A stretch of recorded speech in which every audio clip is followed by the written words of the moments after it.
contiguous memory locations. Okay?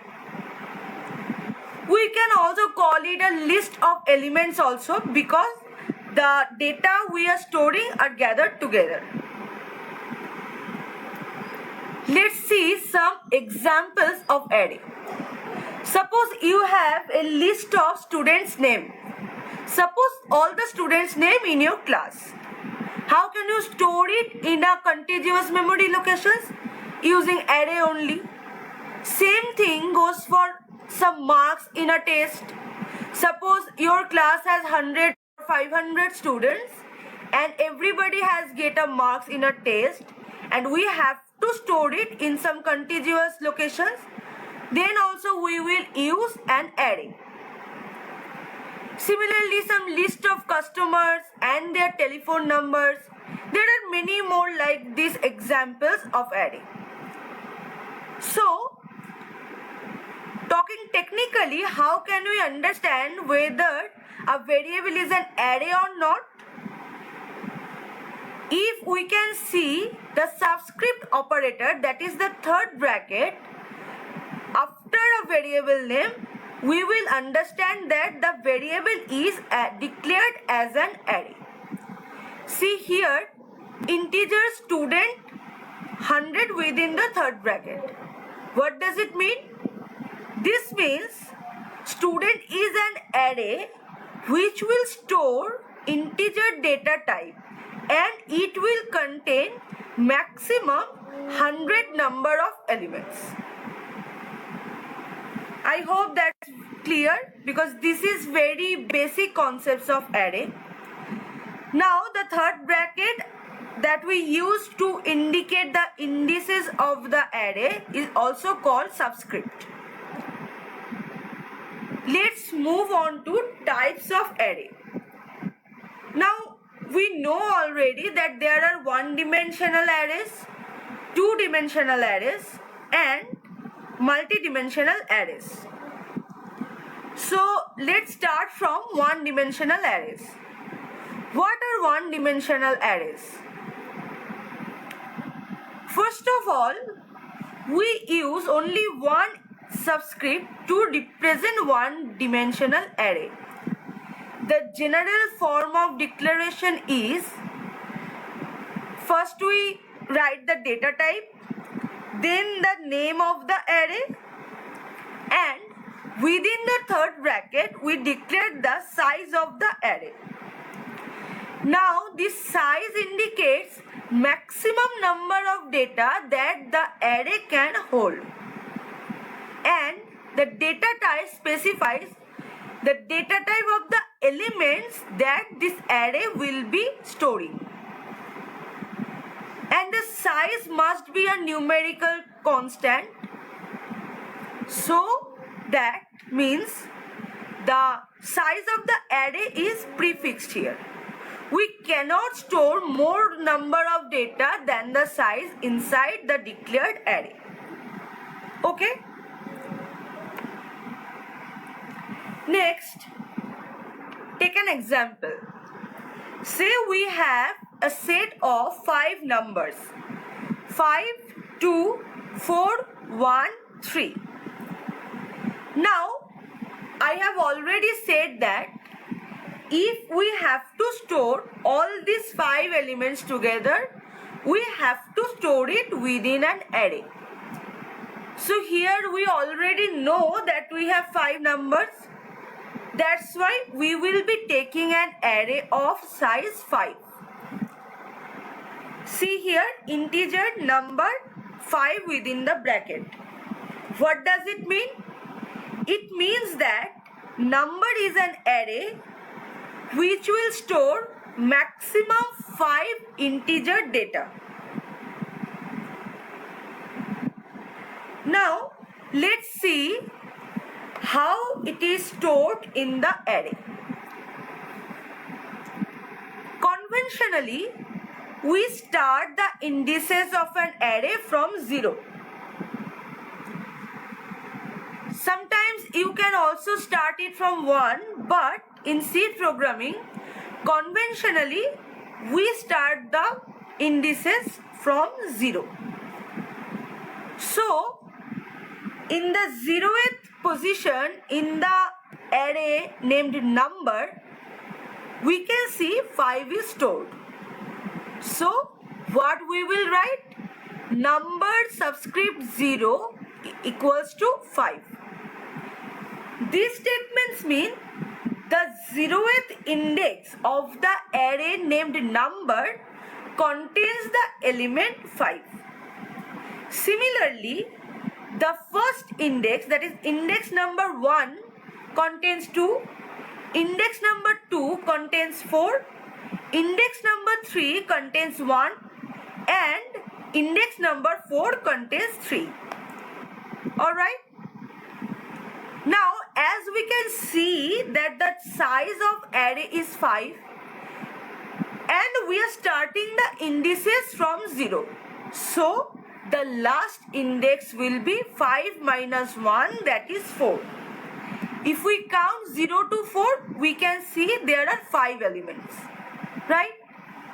And if we would have started this array from one index, it would have ended in 5.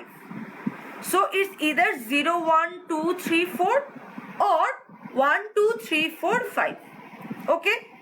But conventionally in C programming, we consider 0 as the first index. Alright. Now moving on to the next slide. How we can declare or store elements in an array. See, we can declare an array and we can store data inside it either at compile time or at run time, or even we can declare the data and the array dynamically. So let's see how storing data at compile time works. Now, when we fix the element that are going to be inside the array, in that case it will be a compile time initialization. What does it mean?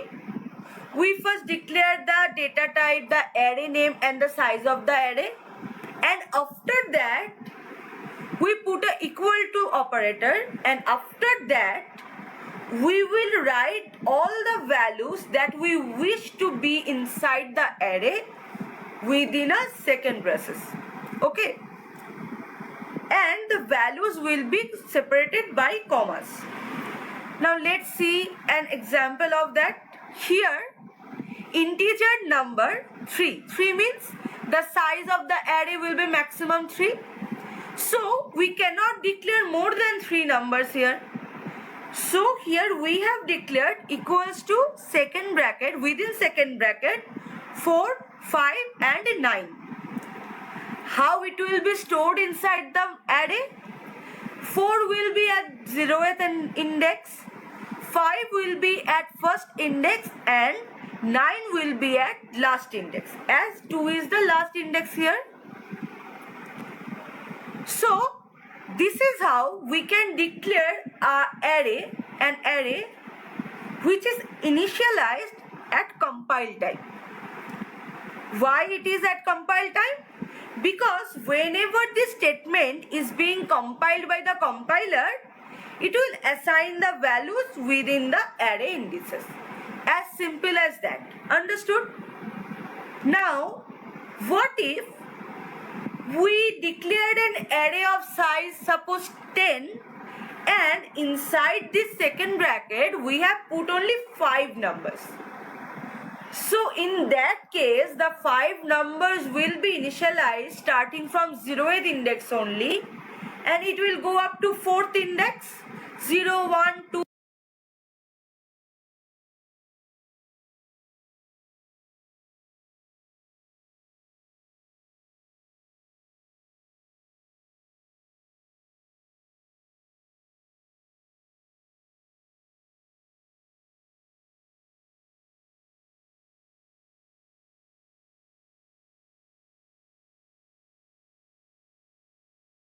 Indices will be automatically initialized to 0.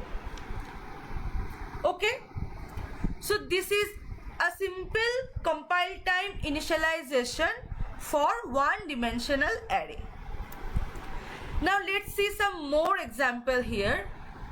We can also declare as integer number and the subscript is blank, and after that we have declared 4 elements. So that means the array is of size 4. Okay,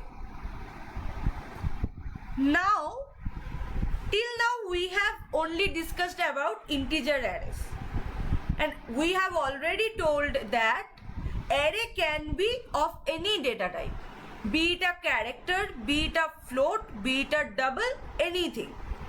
So what does a character array called? It is basically called a string. Now in very simple declaration, when we declare an character array, we can specify the elements in similar way that we were doing in integer arrays. See here, character name is an array, like character is the data type, name is the name of the array. Okay, now after that we have written in single quotes ALAN and then null. So what does it mean? We all know that in C programming, characters are declared within single quotes. So each of these, like A, L, A, N and null, each of these are 5 separate characters which are stored inside the array name. Okay, so we can tell from that this that the size of the array is 5. Now what does this elements in the array signify? The elements inside this array signify that Alan is the name and we are ending the string with a null pointer or null element or end of string element.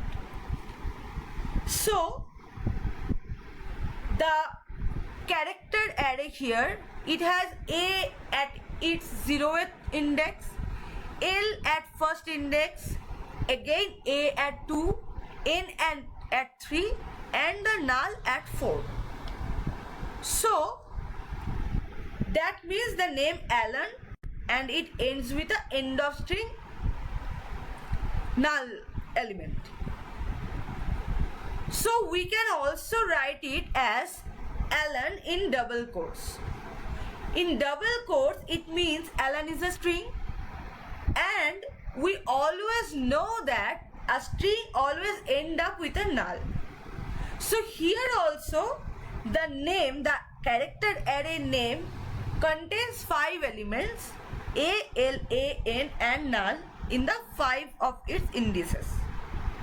So basically both these arrays are same, but we have declared in different ways, in 2 different ways.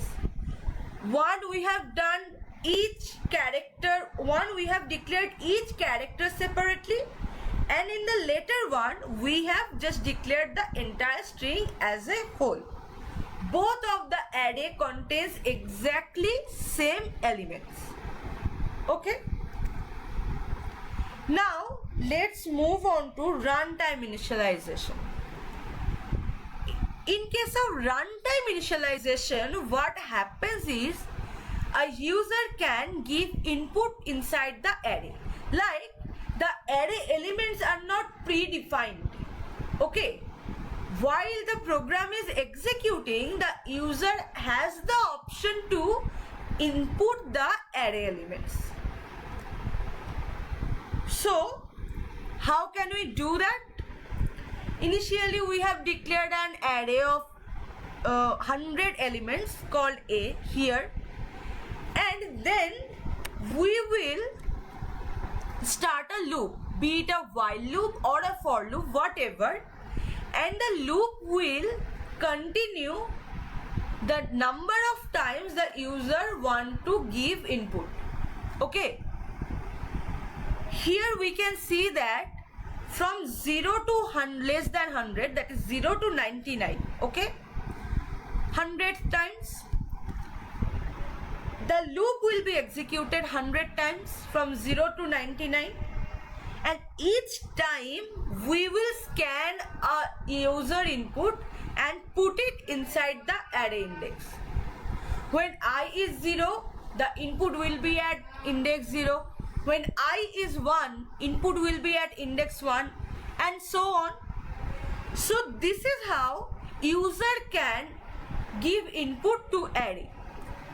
We call this runtime initializations of array. Okay. Now let's see what is dynamic array allocation. So till now what we were doing is we were predefining the size of the array, right? Maybe it can be such that we have declared an array of size 100, and then we realize that we only need to store 5 or 4 elements or like that. So in that case the maximum memory is wasted. So whenever we don't know exactly how many numbers we need to store inside an array, we can declare it as a dynamic allocation. In that case, the extra memory which was wasted will not be wasted. So what is the conception? Here we first see how many number of elements we will be storing inside the array, okay? And when we know the exact number of elements we need, after that we will create an array of that size only. Now this dynamic memory allocation can be done by calloc or malloc function. We will discuss more on it when we will discuss about pointers and functions in C. So for today, just consider malloc is a function that dynamically allocates memory. Okay. So what does it do actually? See the declaration integer star array equals to integer star malloc n star size of int. What does it mean? Basically malloc is allocating a memory location of n into size of integer. Why is so? We have already entered the number of elements which is n, and then we are multiplying the number of elements with size of each element, which is integer here.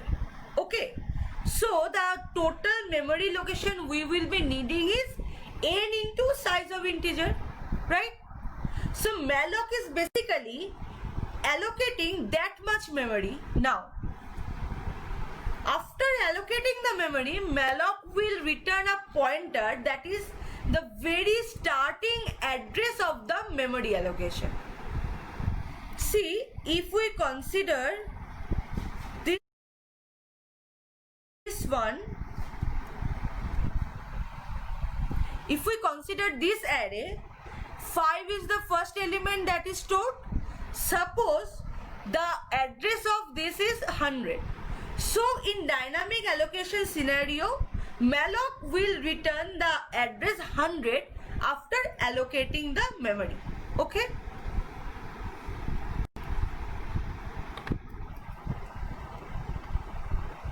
Okay.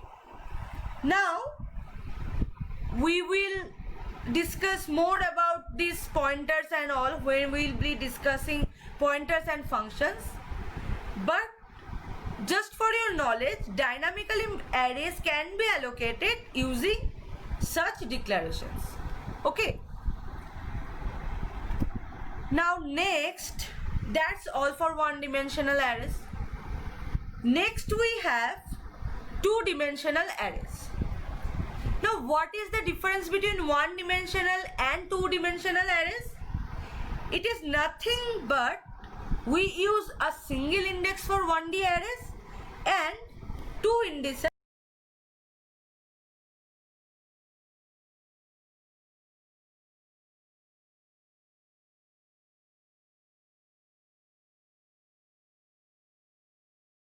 for 2D arrays.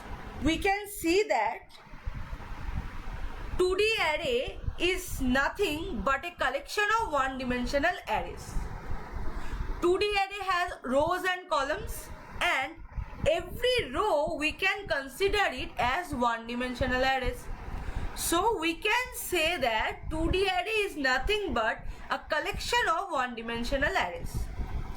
Okay, rest the things are similar to one-dimensional arrays, that we declare it as data type, that is the type of elements it will be storing, then the array name, and then inside the two subscript, first it has the number of rows and the second subscript consists of the number of columns.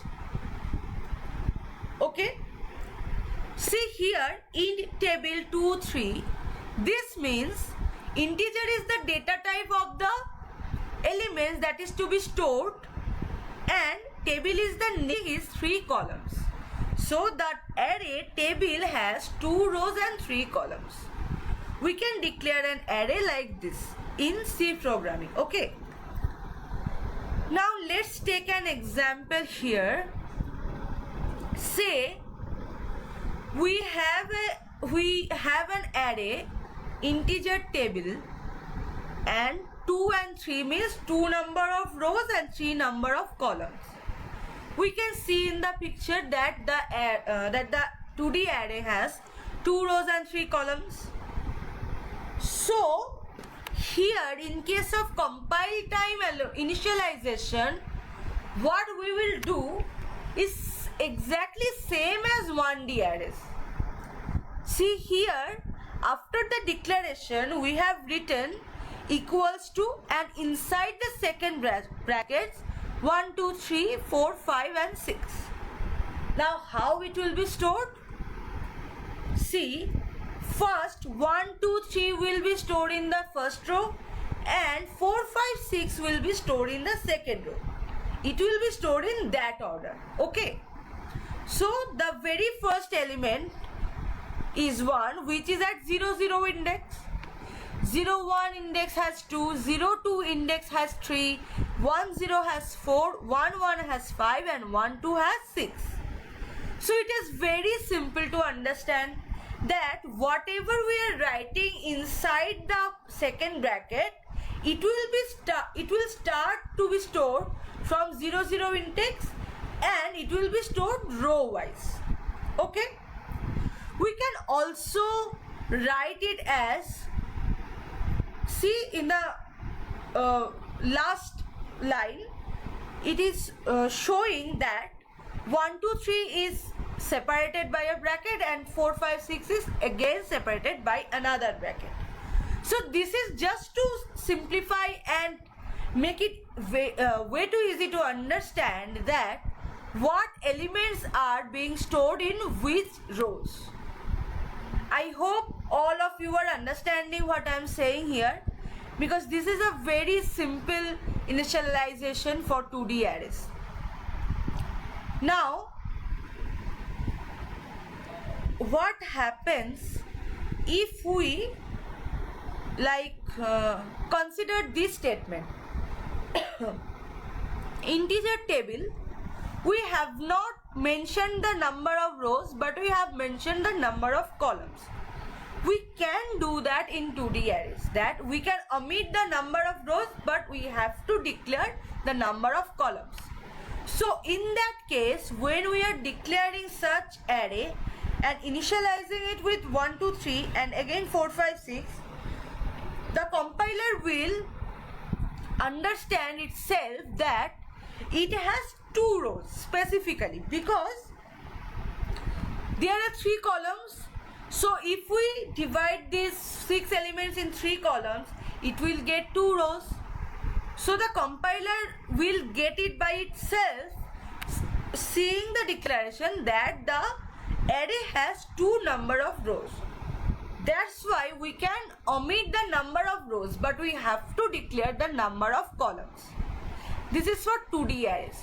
Okay.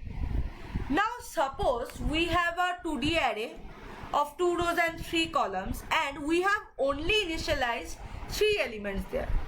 How will it work? See, 1, 1, 2 is the elements, and it will always start to be stored from 0, 0 index and follow the rows sequentially. So what will happen? 1, 1, 2 will be stored in the first row, and there is no elements left, so the second row will not have anything. Understood? That only 3 elements are there and a single row contains 3 columns. So all these 3 elements will be stored inside the first row only, and as there is no elements left, the second row will not have anything. Understood?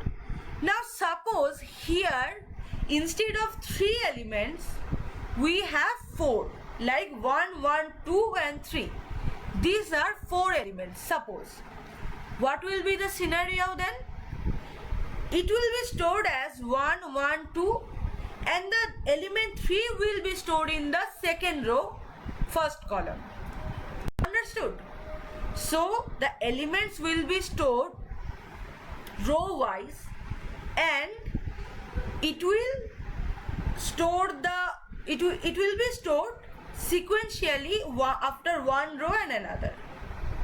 So if we have 1, 1, 2 and 3, it will be stored 1 at 0, 0, again 1 at 0, 1, 2 at 0, 2, and again 3 at 1, 0. Understood? I hope I have made it clear. So that's all. That is compile time initialization for 2D array. Now let's move on to runtime initialization for 2D array. It is very similar to 1D array. Only the thing is, in case of one-dimensional array, we had only one row, so one loop will do its work. But here we have multiple rows, so for each row we will be having separate loops. That's why to access all the rows and the columns in case of 2D array, we need 2 loops that will run one under another.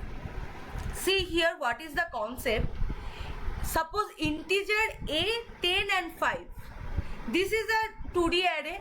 It means 10 number of rows and 5 number of columns. We can understand it by the declaration. Now when we are accessing the array and the user is supposed to give the input, what will happen is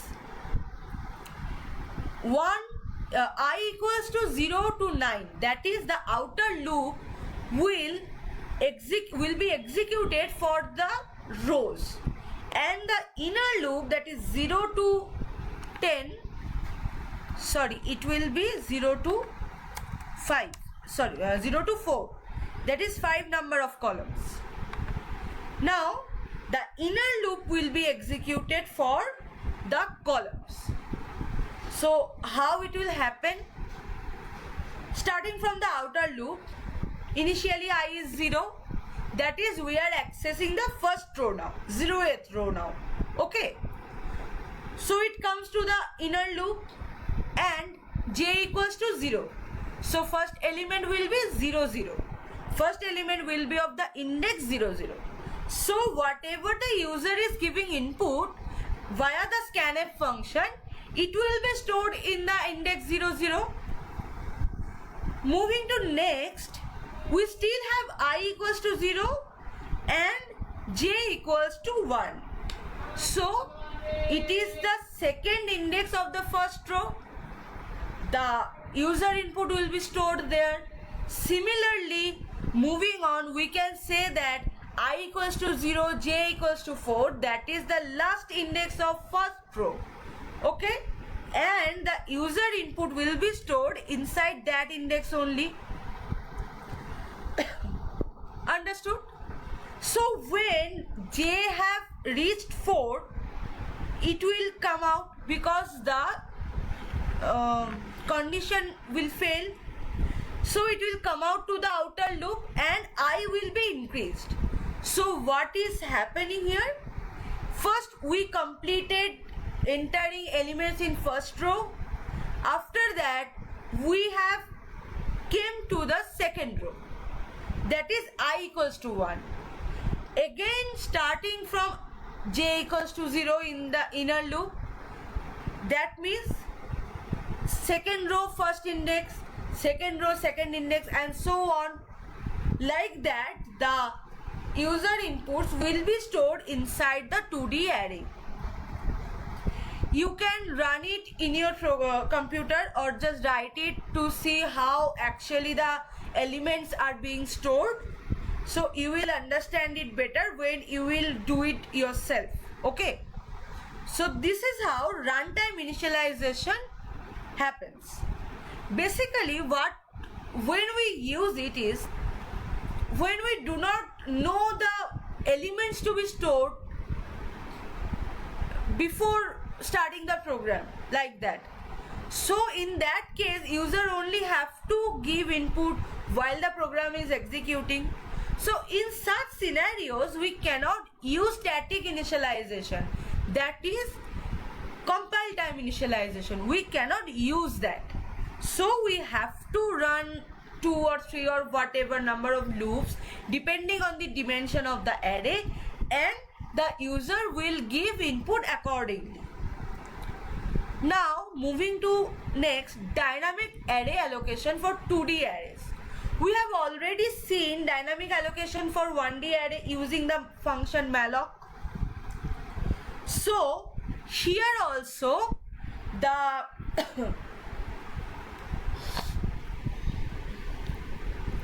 allocation will be done using malloc in same way.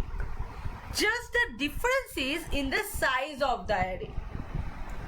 Previously we were having only the number of elements, that is a row, and we were multiplying n into size of integer.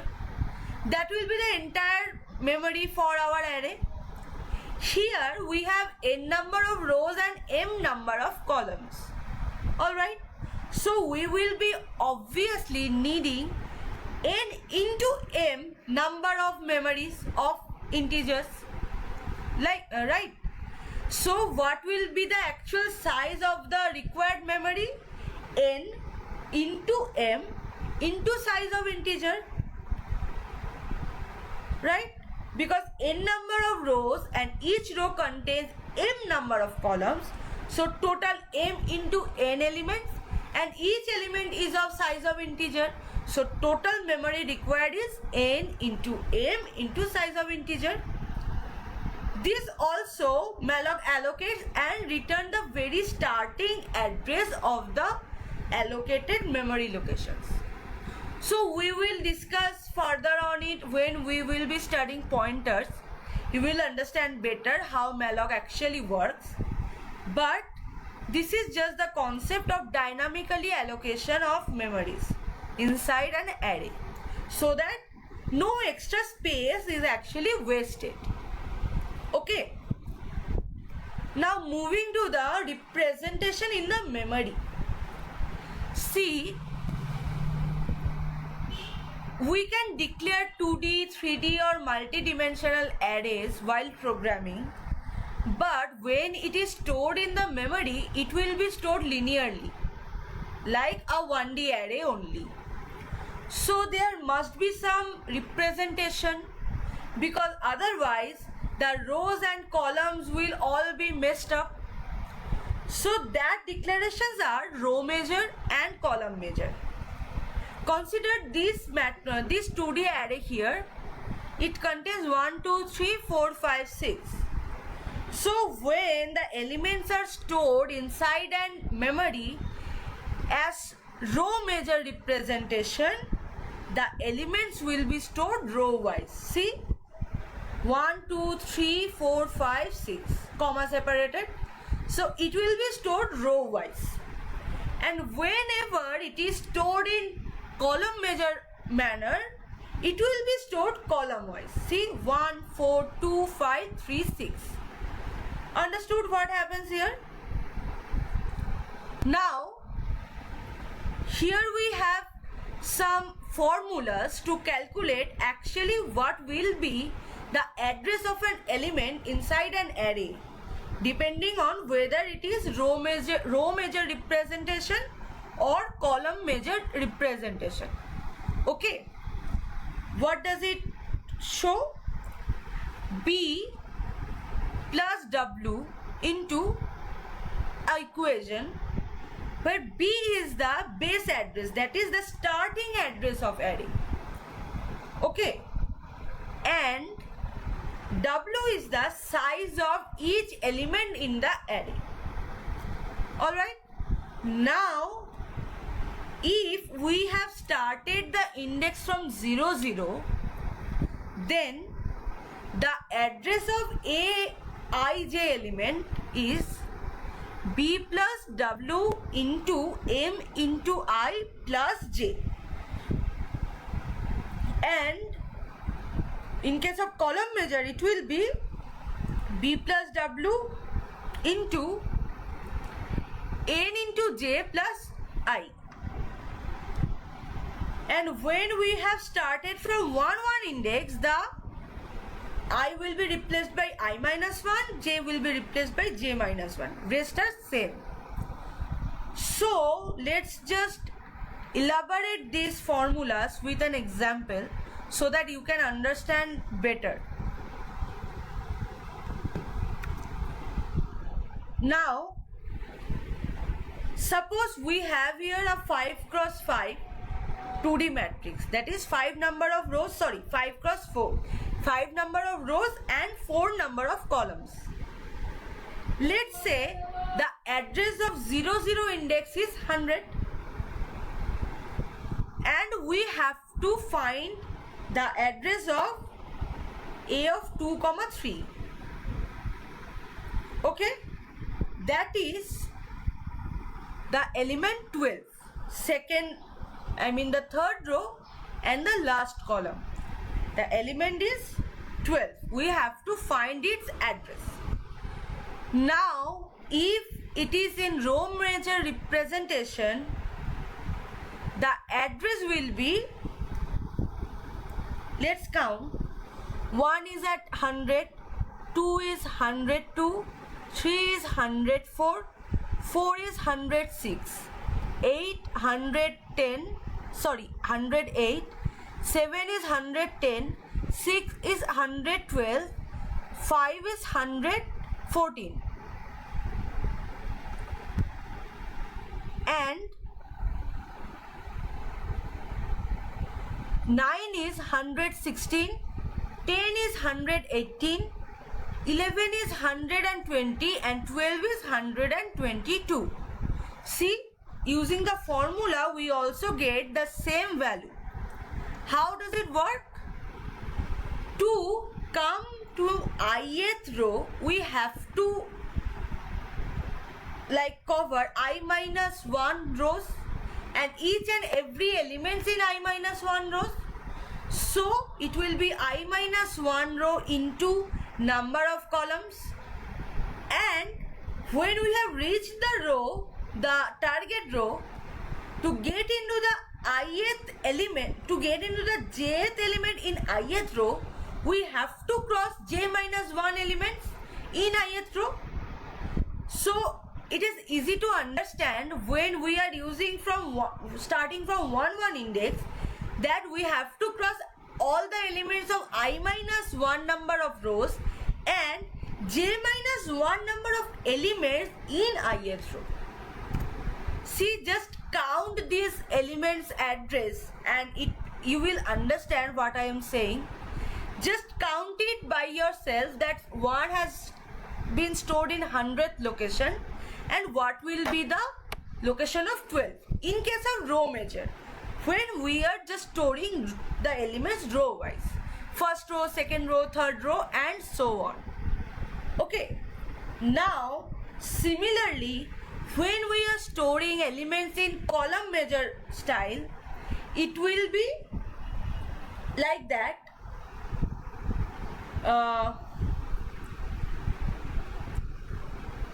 First column, second column, third column, and so on. It will be stored like that.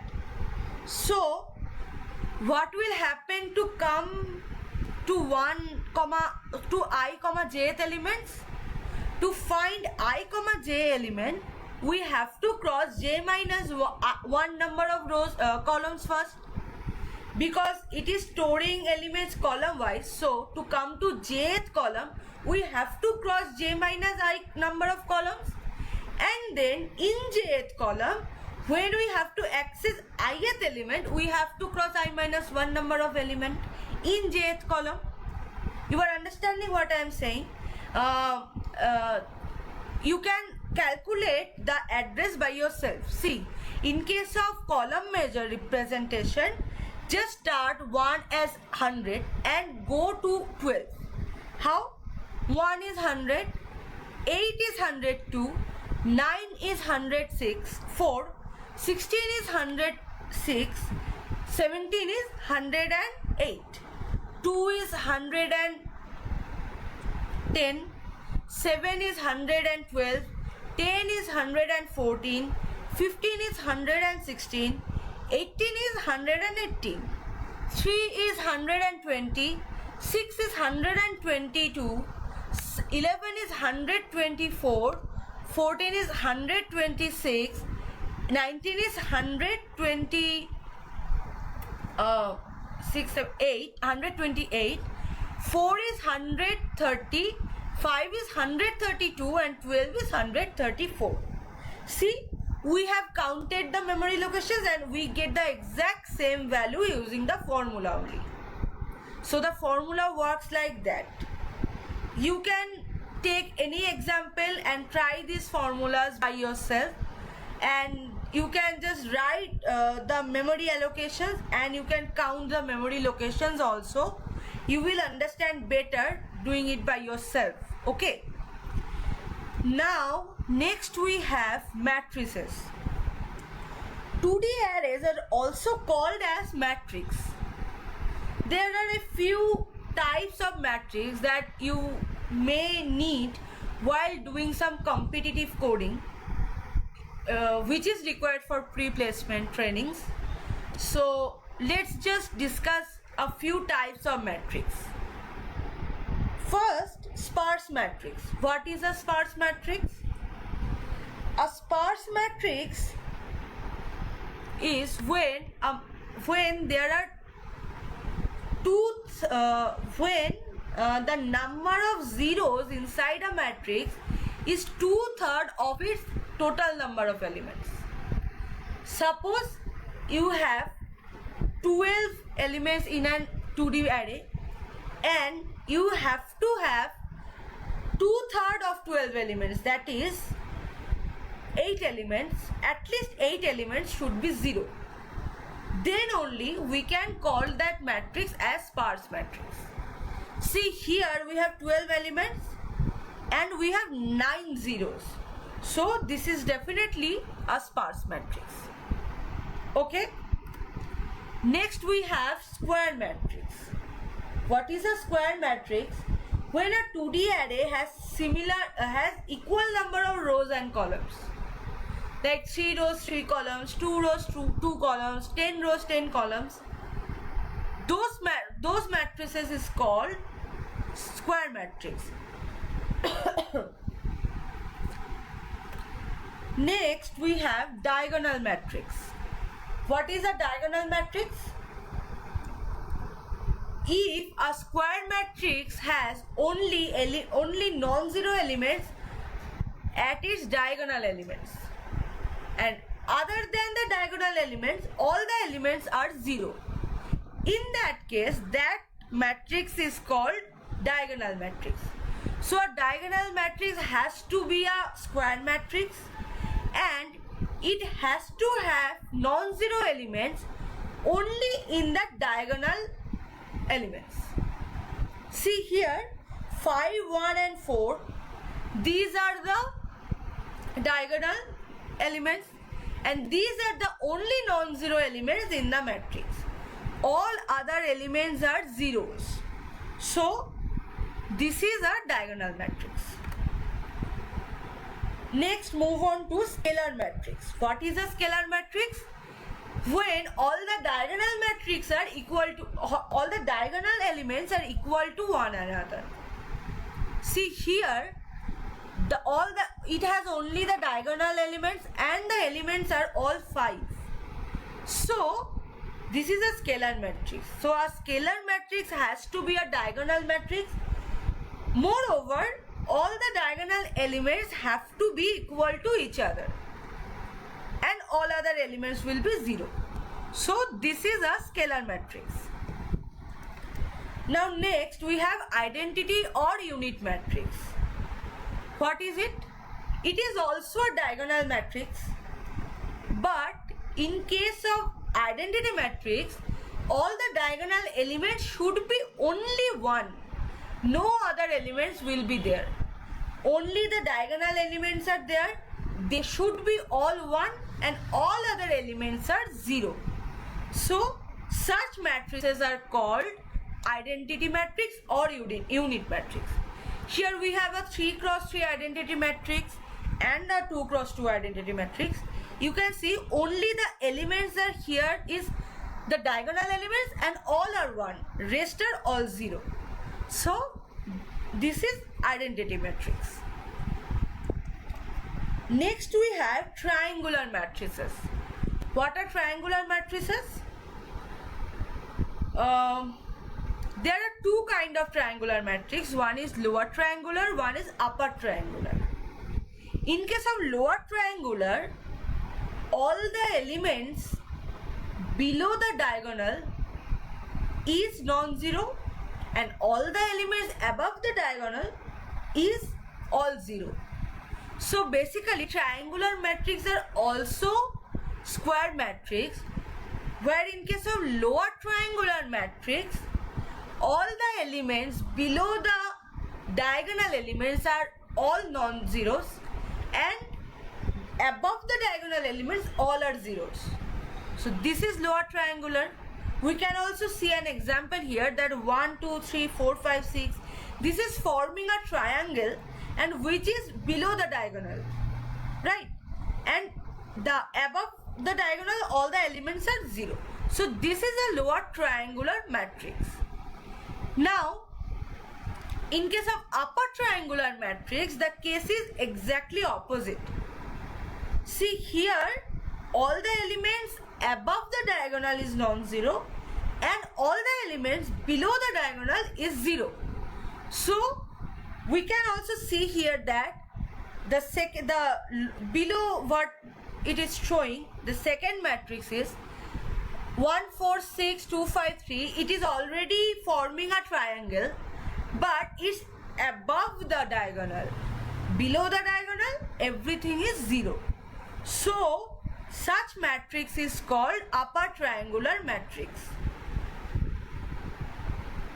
Okay, these are some type of matrix that you may need while doing some tricky questions on array and matrix and some competitive coding. You may encounter such terms, so that's why I have elaborated what are these matrices. These are very easy to understand and you can just randomly take a matrix and you can check whether what kind of matrix it is based on what I have told you. So let's move on to next. Null or zero matrix. It's very simple to understand that all the elements are 0. In a null matrix or a zero matrix, all the elements are only 0, nothing else. So this null matrix is denoted by big O, capital O, and identity matrix is denoted by capital I. You may encounter such problems where only capital I is written, no identity matrix or unit matrix is mentioned. So you have to understand that capital I means unit matrix or identity matrix and capital O means zero or null matrix. They may not be mentioned explicitly that identity matrix or zero matrix, but by the indication capital I and capital 0, you have to understand that are identity matrix and this is null matrix. Okay. Now next we have transpose of a matrix. What is this? Suppose you have taken a 2D array of 2 rows and 3 columns, and when you are making all your rows into columns and all the columns into rows, that is called transpose of a matrix. How is it? Here see 1, 2, 3, 4, 5, 6. This is a 2D matrix which has 2 cross 3 dimension. So if we just interchange the columns and the rows, the dimension will be exact opposite. Like all the columns will be rows and all the rows will be columns.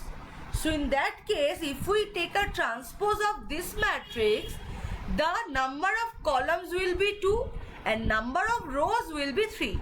So the new transpose matrix will be of dimension 3 cross 2. Understood? See here in the example only, we can see 1, 6 here is in a column, and in the transpose matrix 1, 6 is in the row. So first column becomes first row. Similarly 2, 5 is in the second column. In the transpose matrix 2, 5 is in the second row. So second column becomes second row. 3, 4 here is in the last column, and 3, 4 becomes the last row.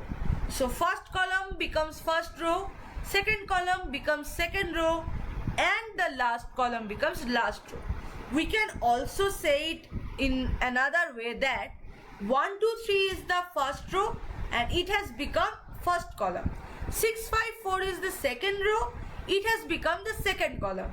So the columns have become the rows and the rows have become the columns.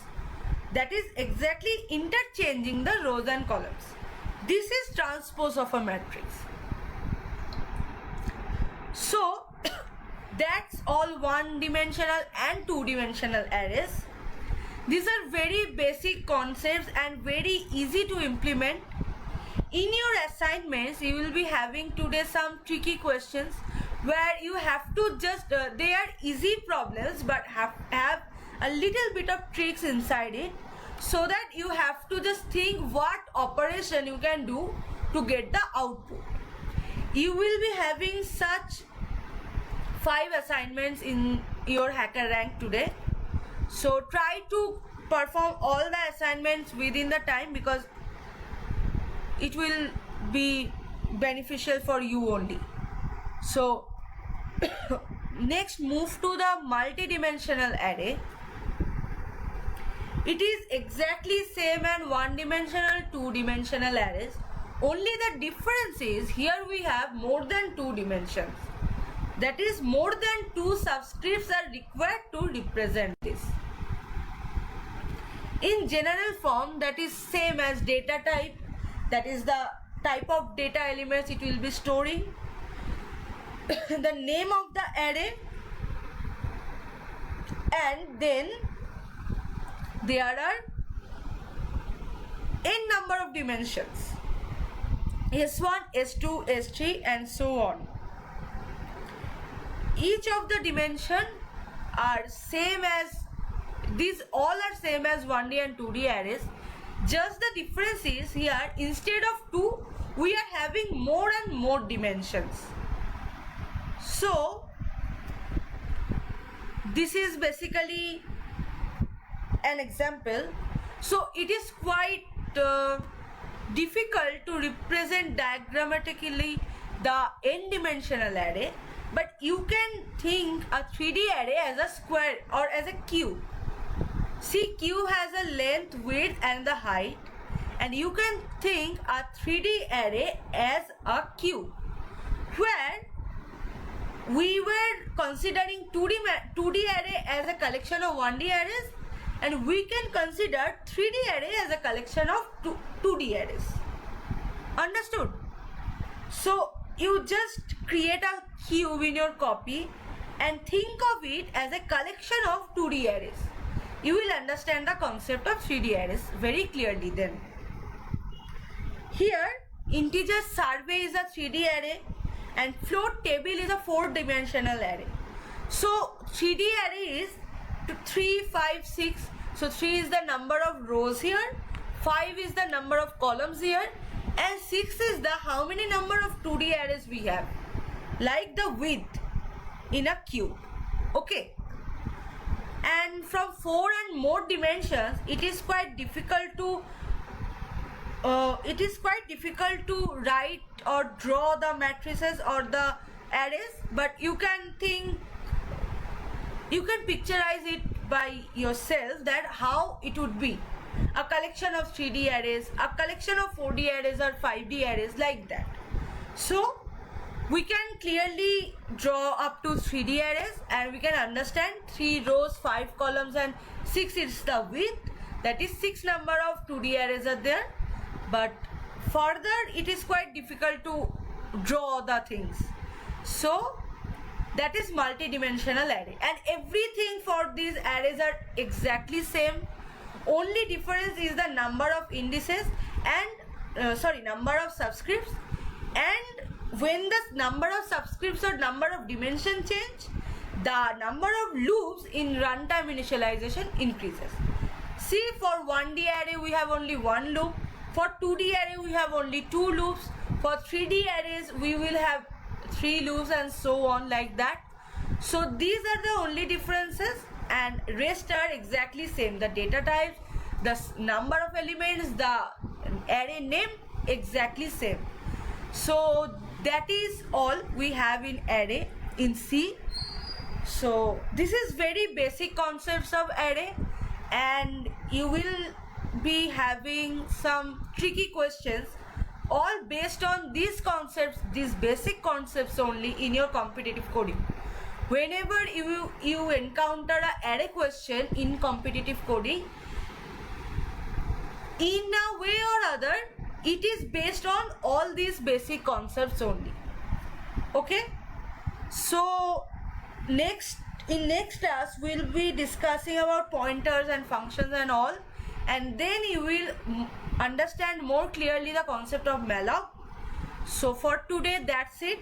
That is array in C, and now you will be having a link. I and SBP ma'am will share a link in your class group, that is your HackerRank assignment and your attendance link.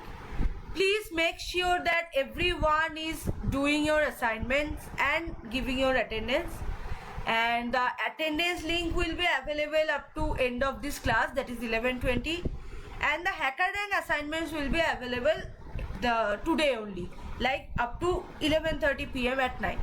So make sure that you submit all your assignments. So that's it. That is our class today, and see you in the next class. The meantime, today you complete your assignments. We will be sharing all the links in your official class groups. Okay, thank you for listening.